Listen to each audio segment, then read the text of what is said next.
Alors que son autobiographie Pagny par Florent est attendue pour le mercredi 5 avril, le JDD a publié des extraits de l'ouvrage du chanteur dans son édition de ce 2 avril. On découvre notamment la manière dont l'artiste a appris son pronostic vital en plein enregistrement d'un numéro de The Voice. C'est en janvier 2022 que Florent Pagny a annoncé une triste nouvelle, il est atteint d'une tumeur cancéreuse au poumon et décide donc d'annuler sa tournée de concert pour ses 60 ans. Dans la vie, le plus important, si est-il la santé, et quand on a un problème, il devient prioritaire. Je dois entrer dans un protocole de 6 mois de chimiothérapie et de rayons X, explique-t-il dans une vidéo postée sur Facebook et sur Instagram. Moi et ma moitié devons nous mettre en mode guerrier afin d'affronter cette épreuve. Vous me verrez quand même sur le fauteuil rouge de The Voice en pleine forme, car tout a été enregistré. C'est d'ailleurs sur le tournage de l'émission à succès de TF1 que le chanteur a appris la nature exacte du cancer dont il est atteint. Seul dans ma loge, je reçois l'uppercut dans son autobiographie, Pagny par Florent, qui sortira mercredi 5 avril et dont le JDD publie des extraits ce dimanche 2 avril, Florent Pagny revient sur le jour où il a appris que son cancer était inopérable. Une nouvelle qu'il avait apprise lors du tournage d'un épisode de The Voice. Je suis à la Plaine Saint-Denis, en studio, en train d'enregistrer un épisode de The Voice. Ce sentiment de devoir faire comme si tout allait bien, en sachant que mon pronostic vital est inscrit sur un bout de papier qui se trouve quelque part dans Paris.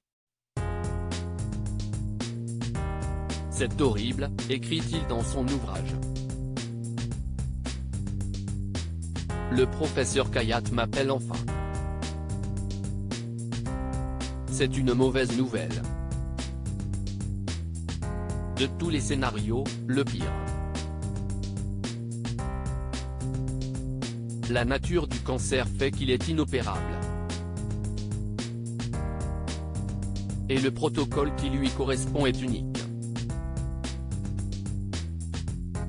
En gros, ça passe ou ça casse. Seul dans ma loge, je reçois l'uppercut. Je ne prends pas le temps de l'encaisser. Je raccroche. 10 secondes plus tard, je pousse la porte de la loge et me dirige vers le plateau. Je suis content d'avoir été en position de devoir raconter mon histoire peu de temps après avoir appris cette mauvaise nouvelle. Florent Pagny a informé son public de son état de santé par le biais de ses réseaux sociaux. J'ai suivi mon instinct ainsi qu'un certain sens pratique en rendant public ce qui m'arrivait. J'ai pensé que le moyen le plus direct d'expliquer aux personnes qui avaient acheté leurs billets pour les 40 concerts restants que je ne pouvais pas honorer mes dates était de leur dire franchement les choses. Et de poursuivre, j'ai choisi Instagram, le seul réseau social que j'ai sur mon portable, pour communiquer. Je ne l'aurais probablement pas fait si je n'avais pas eu à prévenir que le spectacle n'aurait pas lieu. Je suis content d'avoir été en position de devoir raconter mon histoire et de l'avoir fait moi-même sous forme de vidéo enregistrée. Instagram aura servi à ça. Article écrit en collaboration avec 6 médias à lire aussi La guerrière qu'il me fallait. Florent Pagny évoque le soutien de sa femme Azucena Kamano dans son combat contre le cancer.